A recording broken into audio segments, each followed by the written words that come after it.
Hello বন্ধুরা, আজ আমরা চলে এসেছি লাটাগুড়ি ফরেস্টের ব্লুবেরি রিসর্টে, যার এন্ট্রান্সে একটা সুন্দর পার্কিং স্পেস আপনারা এখন দেখতে পাচ্ছেন, এবং ঠিক সামনের দিকেও রয়েছে কিছু পার্কিং স্পেস যেখানে আমরা আমাদের গাড়িটি রেখেছি।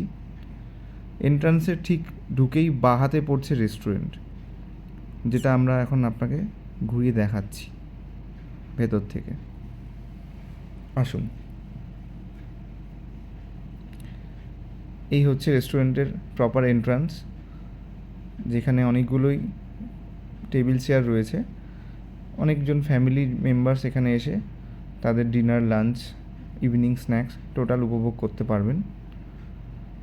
আর খুবই পরিষ্কার পরিচ্ছন্ন, ওদের সার্ভিসও খুবই ভালো। আশা করছি আপনাদের ভালোই লাগবে। আমাদের তো খুব ভালো লেগেছে এবং আমরা খুবই এনজয় করেছি। সামনে বেরিয়ে হাতের ঠিক ডান হাতে এই কটেজ, যেটা আপনারা এখন দেখতে পাচ্ছেন, যার সামনে রয়েছে একটা সুন্দর লন, এবং আমরা এই সামনের রাস্তা দিয়ে অনেকক্ষণ ঘুরেছি, পুরো জায়গাটাকে মন ভরে উপভোগ করেছি। আসুন আপনাদের আরও রুমসগুলো আমরা দেখাই।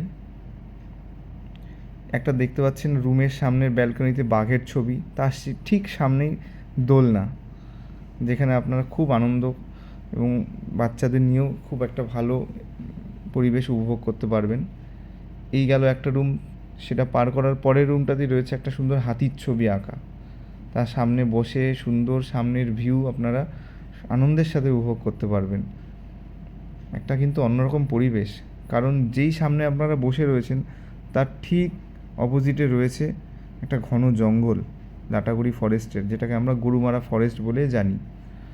সেই ফরেস্ট দিয়ে মাঝে মাঝেই হাতি, লেপার্ড ভেতরে চলে আসে, যার জন্য এই রিসর্টের যারা কেয়ারটেকার তারাও আমাদের ওদিকে যেতে না করছিলেন।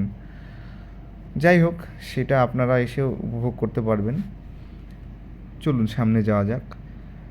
সামনের বাঁ হাতে রয়েছে আরও কিছু ছোট ছোট কটেজ। এইগুলোতেও আপনারা সুন্দর করে স্টে করতে পারবেন। আর এটা পার করার পরে এখানকার সবথেকে অ্যাট্রাকটিভ জিনিসটা রয়েছে কিন্তু, যেটা হচ্ছে এখানকার সুইমিং পুল। দেখুন, একটা খুব দারুণ ভিউ। রাত্রেবেলা পুরো লাইট জ্বলছে, চারিদিকে ফরেস্ট, মাঝে এত সুন্দর একটা সুইমিং পুল বাচ্চাদের জন্য কিন্তু রয়েছে। তার সাইড দিয়ে বসার জায়গা, সুন্দর ধারটা সুন্দর বাঁধানো, সুন্দর চেয়ার পাতা, ওপাশে বাথরুম পর্যন্ত রয়েছে, যেখানে আপনারা চেঞ্জ করতে পারবেন।